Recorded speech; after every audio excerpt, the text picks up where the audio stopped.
Hello बच्चों, welcome back to my channel mission IIT JEE. आज हमारे पास जो हाइपरबोला का प्रॉब्लम है वो है जेई एडवांस लेवल का 2012 का प्रॉब्लम। इसमें क्या बोल रखा है, tangents are drawn to the hyperbola x square upon 9 minus y square upon 4 equal to 1 parallel to the straight line 2x minus y equal to 1। The points of contact of the tangents on the hyperbola are. बिल्कुल ही direct forward, बिल्कुल NCERT के level का इन्होंने ये problem पूछ लिया है। तो अब हम इसको करना स्टार्ट करते हैं। सबसे पहले हम ड्रॉ कर लेते हैं एक बेसिक रफ फिगर को। उसके लिए हमने जैसे ही एक्स वाई एक्सिस को ड्रॉ किया तो according to the hyperbola condition हम समझ पा रहे हैं हाइपरबोला कुछ ऐसे टाइप का रहा होगा। और यहाँ पर लेट से ये जो इक्वेशन हमें दे रखी है 2x minus y equal to 1, इसको अगर हम थोड़ा सा इमेजिनेट कर पाते हैं तो हम समझ पाएंगे कि इस पर्टिकुलर लाइन की इक्वेशन को अगर हम ड्रॉ करेंगे तो वो कुछ इस टाइप की इक्वेशन को हम बना पाएंगे एक्स वाई एक्सिस पर।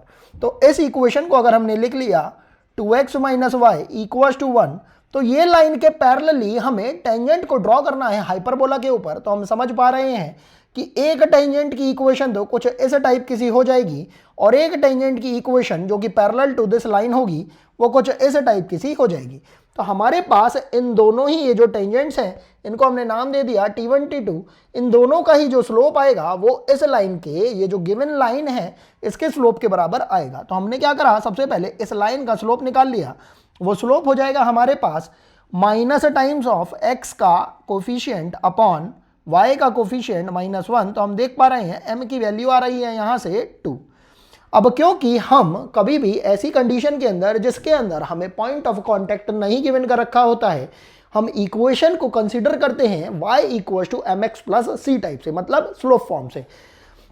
मेरी जो पर्सनल जो सबसे ज़्यादा फेवरेट इक्वेशन ऑफ टेंजेंट है इलिप्स के अंदर, हाइपरबोला के अंदर, पैराबोला के अंदर और हमारे सर्कल के अंदर भी, वो कौन सी इक्वेशन है, वो है स्लोप फॉर्म। तो अभी के लिए अगर हम इस पर्टिकुलर हाइपरबोला के लिए अगर यहाँ पर कंडीशंस को लिखते हैं तो a की वैल्यू है हमारे पास 3, b की वैल्यू है 2। और क्योंकि अभी अभी हमने देखा जो टेंजेंट को हमें ड्रॉ करना है हाइपरबोला के ऊपर, दो टेंजेंट की इक्वेशन आएंगी हमारे पास, तो वो जो होंगी उनके लिए जो स्लोप आ रहा होगा वो हमें अकॉर्डिंग टू द प्रॉब्लम बता रखा है वो कितना होना चाहिए, m इक्वल टू 2। तो अगर इस हाइपरबोला की अगर हम बात करते हैं, ये हाइपरबोला हमारे standard hyperbola x square upon a square minus y square upon b square equal to 1, जिसमें ट्रांसवर्स एक्सिस एक्स एक्सिस पर होनी चाहिए, उसके लिए स्लोप फॉर्म कैसी आती है टेंजेंट की, y equal to M x plus under root of a square M square minus B square.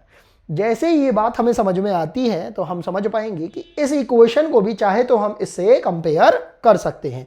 हम क्या करते हैं कि इस टेंजेंट की ये जो स्लोप फॉर्म है इसके अकॉर्डिंगली जब हम चीज़ों को कैलकुलेट करना स्टार्ट करेंगे तो हमारे पास कांटेक्ट पॉइंट भी आना स्टार्ट हो जाएंगे। तो इस पर्टिकुलर टेंजेंट की इक्वेशन के अकॉर्डिंगली जो हमारे पास कांटेक्ट पॉइंट आते हैं वो क्या होते हैं, plus minus a square m upon under root of a square M square minus B square.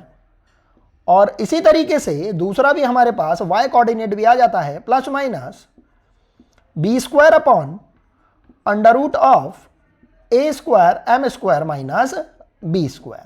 तो हम ध्यान से देखेंगे कि अगर हम स्लोप फॉर्म के अंदर m, b और a की वैल्यू को यूज करते हुए इस पर्टिकुलर क्वांटिटी को अगर कैलकुलेट कर लेते हैं, ये बेसिकली किसको रिप्रेजेंट कर रहा है, ये y equal to M x plus C के अंदर उस c को रिप्रेजेंट कर रहा है। ये जो टर्म है जिसको कि अभी हम कैलकुलेट करना चाहते हैं, क्योंकि पॉइंट ऑफ कांटेक्ट को निकालने के लिए हमें ये कोऑर्डिनेट का पता होना जरूरी है।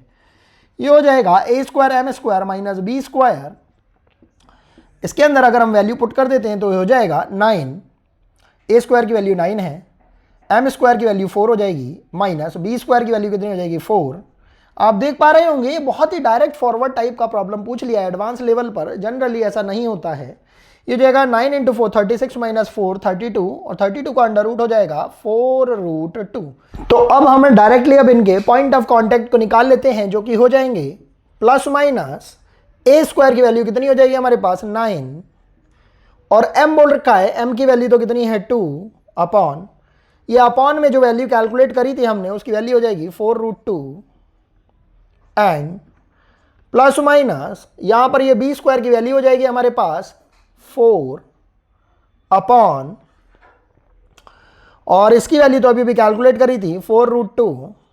ध्यान से देखेंगे ये हो जाएगा हमारे पास 2 से 2 को उड़ा दिया, 4 से 4 को उड़ा दिया, ये हमारे पास वैल्यू आ रही है +-9/2√2 एंड +-1/√2।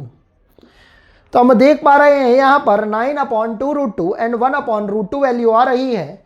और अगर आप अकॉर्डिंग टू द प्रॉब्लम भी जाएंगे तो इक्वेशन ऑफ जो टेंजेंट हमें पहले से ही, इक्वेशन ऑफ लाइन जो हमें बता रखी थी जिसके पैरेलल हमें इक्वेशन ऑफ टेंजेंट को ड्रॉ करना था, हम समझ पाएंगे उस लाइन का स्लोप कुछ इस टाइप का सा है, मतलब <90 डिग्री है।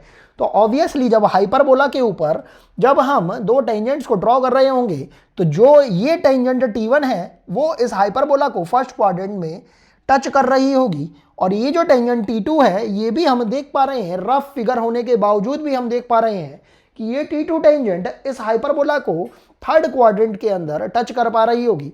तो यहां से हमारे पास जो दो कोऑर्डिनेट आ रहे होंगे, एक तो कोऑर्डिनेट आएगा दोनों के दोनों पॉजिटिव के साथ आएंगे, x कोऑर्डिनेट हो जाएगा 9/2√2 एंड y कोऑर्डिनेट हो जाएगा 1/√2, जो कि हमारे पास फर्स्ट ऑप्शन में मिल रहा है। और उसी तरीके से थर्ड क्वाड्रेंट के अंदर होने की वजह से हमारे पास जो सेकंड कोऑर्डिनेट मिलेगा, x कोऑर्डिनेट हो जाएगा -9/2√2 एंड y कोऑर्डिनेट हो जाएगा -1/√2। तो ये भी हमारा करेक्ट हो जाएगा, और इस तरीके से हमारा इस पर्टिकुलर प्रॉब्लम के अंदर दो ऑप्शन करेक्ट हो जाएंगे, option number A and option number B, और यही हमारा रिक्वायर्ड आंसर हो जाएगा। तो चलिए नेक्स्ट प्रॉब्लम की तरफ मूव करते हैं। इसमें क्या बोल रखा है, ये है 2011 की एडवांस की problem. Let the eccentricity of the hyperbola x² / a² - y² / b² = 1 be reciprocal to that of the ellipse x² + 4y² = 4 if the hyperbola passes through a focus of the ellipse then।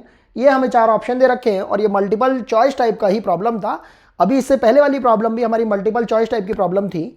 तो इसके अंदर हमसे इन चारों ही options में से कौन कौन से ऑप्शन करेक्ट होंगे उनके बारे में पूछा गया है। ये प्रॉब्लम भी बिल्कुल डायरेक्ट फॉरवर्ड एनसीईआरटी की बुक के मिसलेनियस पार्ट में से उठा के रख दी गई है। अगर आप ध्यान से देखेंगे इसके अंदर सारी ही चीज़ें हमें बता रखी हैं। एडवांस लेवल पर बहुत ही रेयरली ऐसा होता है कि हमें सारी ही चीज़ें बता दी जाए, अदरवाइज प्रॉब्लम इस तरीके से बना के दी जाती है कि हमें उसके अंदर इक्की दुक्की ही इंफॉर्मेशन के बारे में बताया जाता है, बाकी सारी चीज़ें अननोन रखी जाती है। यहाँ पर लेकिन इस पर्टिकुलर प्रॉब्लम के अंदर एडवांस में भी सारी ही चीज़ें बता दी गई हैं। वो कैसे, इन्होंने क्या बोला है कि एक हमारे पास एलिप्स है कुछ इस टाइप से करके, ये हमने एक रफ एलिप्स की फिगर को बना लिया है, और क्या बोल रखा है वो एलिप्स किस टाइप का सा है, x² / 4 + y² / 1 = 1। इसको मैंने एडजस्ट कर दिया है, थोड़ा सिंप्लीफाई कर दिया है। तो एलिप्स की इक्वेशन कुछ इस टाइप की सी बन रही है, और इसकी एक फोकस अभी के लिए AE, 0 इस टाइप से हमने मान ली है। और क्या बोल रहे हैं, इसकी एक दूसरी फोकस भी होगी यहाँ पे कहीं पर -AE, 0। तो हमसे क्या बोल रहे हैं यहाँ पर कि इसेंट्रिसिटी ऑफ हाइपरबोला, मतलब eccentricity of hyperbola is the reciprocal of eccentricity of ellipse. तो इसेंट्रिसिटी ऑफ एलिप्स को हमने इस तरीके से रिप्रेजेंट कर दिया। तो अगर मैं यहां से इसेंट्रिसिटी ऑफ एलिप्स को कैलकुलेट करना चाहूं तो वो कितनी हो जाएगी मेरे पास, b² = a² 1 - e² अप्लाई करके फॉर एलिप्स, ये एलिप्स भी लिख देते हैं। तो यहां से हमारे पास वैल्यू हो जाएगी 1/4 = 1 - इसेंट्रिसिटी ऑफ एलिप्स का स्क्वायर। यहां से इसेंट्रिसिटी ऑफ एलिप्स कितनी आ जाएगी, ध्यान से देखेंगे 1 - 1/4, ये 3/4 हो जाएगा। तो √3/2 हमारे पास इसेंट्रिसिटी ऑफ एलिप्स आ जाएगी।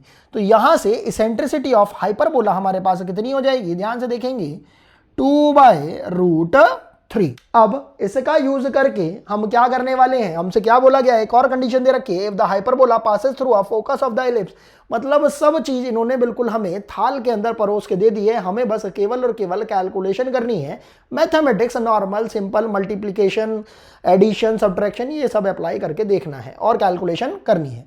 If the hyperbola passes through a focus of the ellipse. अब जो हमारे पास हाइपरबोला बन रहा होगा अकॉर्डिंग टू दिस कंडीशन वो ट्रांसवर्स एक्सिस पर बन रहा होगा, और वो कुछ इस टाइप का सा बन रहा होगा। तो अगर हमने रफ फिगर को ड्रॉ कर लिया तो चाहे तो हम इस फोकस को हम एज्यूम कर लेते हैं और चाहे हम इस फोकस को एज्यूम कर लेते हैं।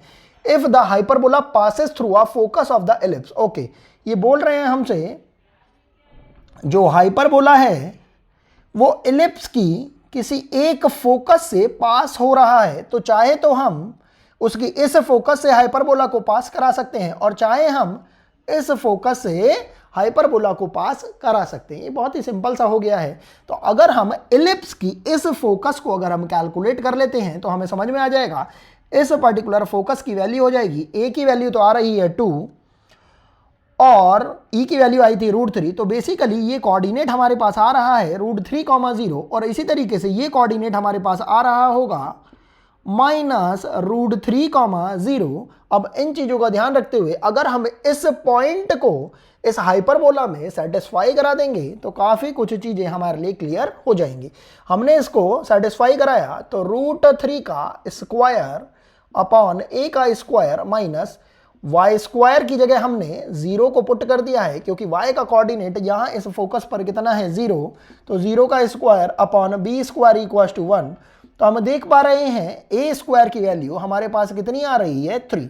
अब क्योंकि a स्क्वायर की वैल्यू हमारे पास 3 आ चुकी है, b स्क्वायर की वैल्यू अगर हमारे पास कैलकुलेट हो जाएगी तो हम इस हाइपरबोला की जितनी चीज़ें कैलकुलेट करने की हो सकती हैं, एग्जिस्ट कर सकती हैं, वो सब चीज़ कैलकुलेट कर लेंगे।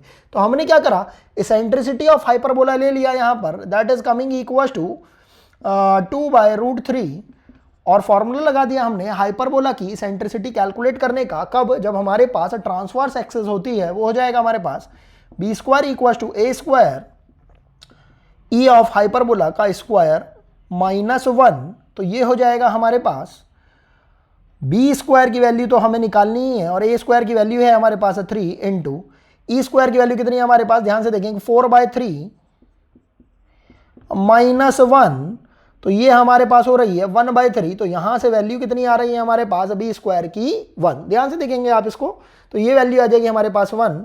तो हमारे पास b स्क्वायर की भी वैल्यू आ गई है, a स्क्वायर की भी वैल्यू आ गई है, e की भी वैल्यू आ गई है। तो सबसे पहले हम हाइपरबोला को कैलकुलेट करते हैं। इसकी इक्वेशन हो जाएगी x square upon a square मतलब 3 minus y square upon b square equals to 1। और थोड़ा अगर सिंप्लीफाई कर देंगे तो ये हो जाएगा x square minus 3y square equals to 3। और हम देख पा रहे हैं ये दो इक्वेशन हमें हाइपरबोला की दे रखी हैं, तो इनमें से यही हाइपरबोला की इक्वेशन करेक्ट होती हुई दिखाई दे रही है और ये इक्वेशन हमारी रॉन्ग कहलाएगी। अब इसके अलावा इन्होंने क्या पूछ रखा है, इसेंट्रिसिटी के बारे में। तो हम देख रहे हैं इसेंट्रिसिटी तो हमारी हाइपरबोला की कितनी आई थी 2/√3, तो उस हिसाब से ये ऑप्शन भी हमारा इनकरेक्ट हो जाएगा। अब बस हमें क्या कैलकुलेट करना है, अब फोकस ऑफ द हाइपरबोला। अगर हम फोकस ऑफ हाइपरबोला को कैलकुलेट करने की कोशिश करेंगे तो हम देख पा रहे हैं इस पर्टिकुलर हाइपरबोला के लिए जो फोकस की वैल्यू आएगी वो कितनी हो जाएगी, ±e,0 से जहां पर a की वैल्यू इस हाइपरबोला के a को लेना है वो कितना हो जाएगा, a की वैल्यू तो अभी आपने कैलकुलेट करी थी √3 और e की वैल्यू आपके पास कितनी आई थी हाइपरबोला के लिए 2/√3,0। तो यहां से देख पाएंगे हाइपरबोला के दोनों ही फोकसेस हमारे पास कितने आ रहे हैं ±2,0। तो यहां से वन ऑफ द फोकस 2,0 हमारे पास, ये भी करेक्ट ऑप्शन आ रहा है। इस तरीके से इस पर्टिकुलर प्रॉब्लम के अंदर हमारे पास दो करेक्ट ऑप्शन आ रहे हैं, option number B and option number D. और हम इस पर्टिकुलर प्रॉब्लम को करके ये भी समझ पाते हैं, ये भी एक फीलिंग हमें आ पाती है कि अगर हमारे बेसिक्स क्लियर हो तो चाहे प्रॉब्लम एडवांस लेवल की हो, चाहे मेंस लेवल की हो और चाहे ओलंपियाड लेवल की भी क्यों ना हो, हम उसको बहुत ही ईजी तरीके से सॉल्व कर सकते हैं। तो इस पर्टिकुलर प्रॉब्लम के लिए हमारा यही रिक्वायर्ड आंसर हो जाएगा।